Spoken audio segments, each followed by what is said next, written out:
Salut, je m'appelle Arthur et je suis intéressé par l'ingénierie et le développement durable. C'est pour ça que je suis allé à la rencontre d'une ingénieure qui a un impact durable sur notre environnement. Et je vous propose de la découvrir avec moi.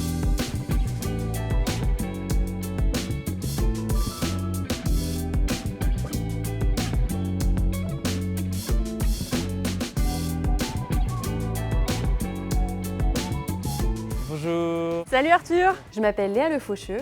Je suis ingénieure dans le domaine du chauffage, de la ventilation, de la climatisation. On est où ici? Sur le chantier du futur CHU de Nantes. C'est le plus gros chantier hospitalier d'Europe. On part en visite? Allez, je te suis.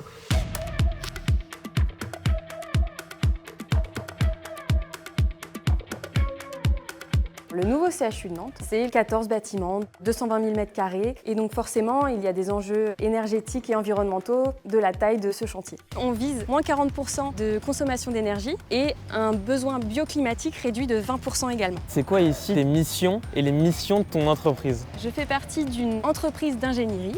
Et donc en fait, on est les garants techniques du client. On vient vérifier les études d'exécution de chacune des entreprises, que sur chantier, tout est mis en œuvre conformément aux études et à la réglementation. Et tu peux me montrer un petit peu les solutions que vous avez mis en place? Bah oui, viens, c'est parti. Allez, on y va.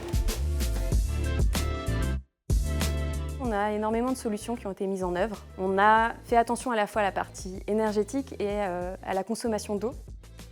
On fonctionne sur de la géothermie et un raccordement à un réseau de chaleur. Ça consiste en quoi exactement en fait la géothermie? On va aller puiser de l'eau sur la nappe phréatique qui est en dessous de nous par une machine. En été, elle va récupérer la fraîcheur de l'eau. On va savoir la retransmettre vers le bâtiment pour pouvoir rafraîchir le bâtiment. Et à l'inverse, en hiver, on va pouvoir récupérer la chaleur de l'eau pour la retransmettre après dans le bâtiment. Qu'est-ce qui est différent entre ce chauffage-là et un chauffage traditionnel? Parce qu'il est beaucoup plus efficace. On va aller consommer très peu d'énergie, très peu d'électricité pour fournir encore plus de chaleur ou encore plus de froid qu'un système classique. Ce que ces solutions peuvent apporter, c'est déjà une autonomie énergétique. On a une réduction des consommations d'énergie et de fait, une réduction des coûts d'exploitation du bâtiment.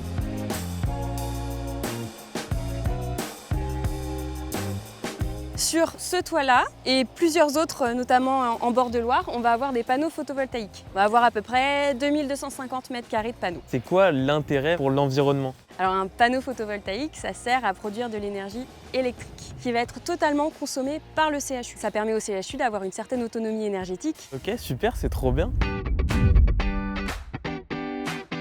Alors Léa, c'est quoi ton parcours? Moi j'ai fait une école d'ingénieur post-bac, mais si tu aimes les sciences, tu peux partir d'un DUT, d'un BTS et après intégrer l'école d'ingé.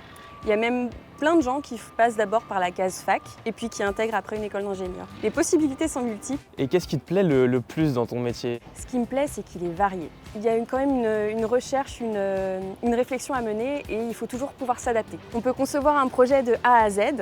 Et donc en faisant des choix, on a de l'impact et c'est ça que j'aime dans ce métier, c'est que j'ai de l'impact. Bah merci Léa, c'était super chouette de te rencontrer. Merci Arthur.